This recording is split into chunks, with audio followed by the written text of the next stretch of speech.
Isaiah 40. Dasiga ang akong katawhan, nag-ingon ang Dios. Dasiga sila. Dasiga ang katawhan sa Jerusalem, ug ingna sila nga wala nay gubat. Nga gipasaylo na ang ilang mga sala ug igo na ang nadawat nilang silot alang sa tanan nilang kalapasan. May usa ka singkit nga nabati pag-andam o dalan alang sa Ginoo didto sa kamingawan.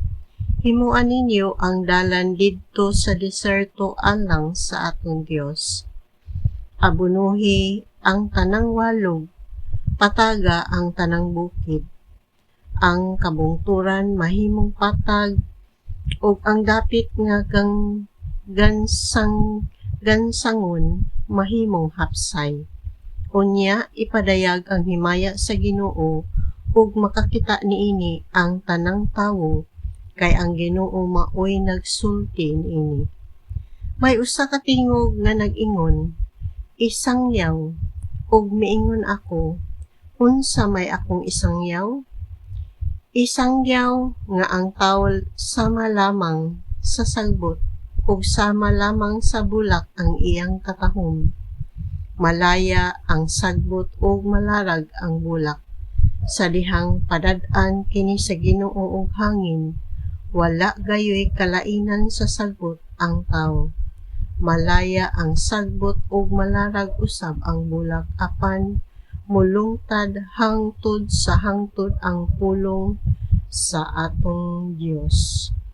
Tungas sa habog nga bukid o Sion, o imantala ang maayong balita. O Jerusalem, tigmantala sa mga maayong balita, singgit ug ayaw kahadlok. Ingna ang mga syudad sa Juda, ania na ang imong Dios. Ania na ang Ginoong Dios nga labing gamhanan ug maghari na gayud siya. Ania siya dala ang katawhan nga iyang giluwas sama sa usa ka magbalantay sa karnero. Pasibsibo niya ang iyang kahayupan, ang mga nati iyang kuguson ug giyahan ang ilang inahan. Kinsa may makasukod sa dagat diha sa iyang palad ug sa langit pinaagi sa pagdangaw niini? Kinsa may makasulod sa tanang yuta diha lamang sa usa ka taksanan ug makasukod sa gibug-aton sa kabukiran ingon man sa kabungturan pinaagi sa usa ka timbangan? Kinsay makagiya sa Ginoo o magtudlo kaniya ingon nga iyang magtatambag? Nagpatudlo ba siya aron siya makasabot ug makakat-on unsaon paghimo ang mga butang? Gani alang sa Ginoo ang mga nasod sa kalibutan daw tinulo man lang gikan sa usa ka timba ug sama man lang sa abog diha sa usa ka timbangan ug ang mga kapupud-an sama lamang sa abog kagaan. Ang kakahuyan sa Lebanon dili igong isugnod ug dili igong ihalad ang mga mananap nga anaa niini. Ang tanang nasod sa kalibutan muralag wala diha sa iyang atubangan. Busa kang kinsa man ninyo ipakasama ang Dios o sa unsa man ninyo siya itandi? Sa mga Diyos ba nga hinulmag tawo o gihalupag bulawan o gibuhatag kadenang plata? Ang kabus nga dili makasarang og bulawan o plata, mangitag kahoy nga dili magabot. Unya mangita siyag batid nga mukulit aron iyang pahimuon og larawan nga dili molihok. Wala ba kamo mahibalo o makadungog ug wala ba'y nagbalita kaninyo bahin niini sukad pagayud sa sinultanan? Wala ba kamo makabalita giunsa niya pagtukod ang kalibutan? Gibuhat kini sa Dios nga naglingkod sa iyang trono sa ibabaw sa kalibutan ug Ang tao sa ubos daw mga hulmigas lamang. Siya maoy naghikyad sa langit ingon sa usa ka kurtina o nagbukhad niini ingon sa usa ka tolda aron puy-an.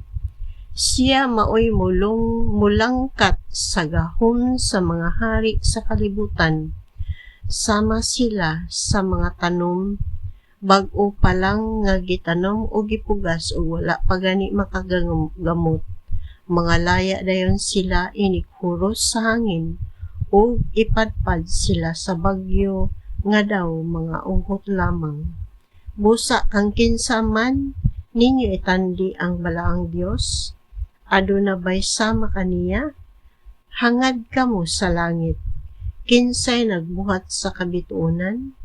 Gimanduan niya sila o gipahimutang o gihatagag tagsa-tagsa kangalan tungod sa iyang pagkagamhanan walay usa kanila nga nawala. Nganong moingon ka man, Israel, nga ang imong pagkabutang wala hisayri sa Ginoo? O nga ang imong katungod wala lamang hatagig bili sa Dios? Wala ka ba'y di ay mahibalo? Wala ka ba di ay makadungog? Ang Ginoo mao ang Dios nga walay katapusan. Siya maoy nagbuhat sa tibuok kalibutan. Dili siya maluya o kapuyan o dili matukib ang iyang kahibalo. Hatagan niya gahom ang kuyang ug ang walay umoy hatagan niya kusog. Bisan ang mga batan-on maluya o kapuyan o kabsag umoy apan kadtong mosalig sa Ginoo makabaton og bag-ong kusog. Manglupad sila daw agila, managan sila og dili kapuyan, manlakaw og dili maluya.